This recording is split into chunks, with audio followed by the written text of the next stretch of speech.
उद्धव ठाकरे गटाच्या वकिलांनी युक्तिवाद केला होता। स्थानिक निवडणुका येत आहेत आणि त्यामुळे लवकर सुनावणी घ्या अशी विनंती कपिल सिब्बल यांच्याकडून करण्यात आली होती। मात्र आम्ही ऑगस्टमध्ये तारीख देण्याचा प्रयत्न करू असं सुप्रीम कोर्टाने म्हटलंय।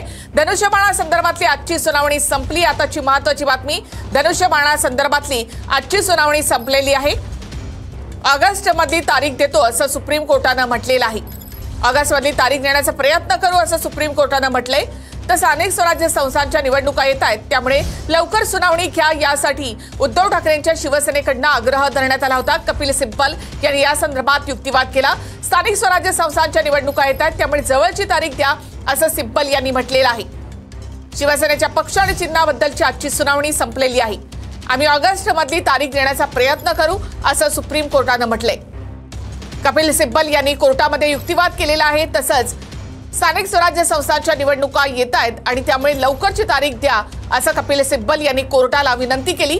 आम्ही ऑगस्टमध्ये तारीख देण्याचा प्रयत्न करू असं यावर सुप्रीम कोर्टाने म्हटलेलं आहे। तर स्थानिक स्वराज्य संस्थांच्या निवडणुका ऑक्टोबरमध्ये होत आहेत, त्याआधी याचा निकाल लागायला हवा यासाठी उद्धव ठाकरे गटाकडून प्रयत्न केले जात होते। त्यावर आम्ही ऑगस्टमध्ये तारीख देण्याचा प्रयत्न करू असं कोर्टाने म्हटलेलं आहे। 1.5 वर्षानंतर या प्रकरणावर सर्वोच्च न्यायालयामध्ये या सुनावणीला सुरुवात झाली। मात्र आता ऑगस्टमध्ये याची सुनावणी होणार आहे। ऑगस्टमधली तारीख देऊ असं सुप्रीम कोर्टाने म्हटलेलं आहे।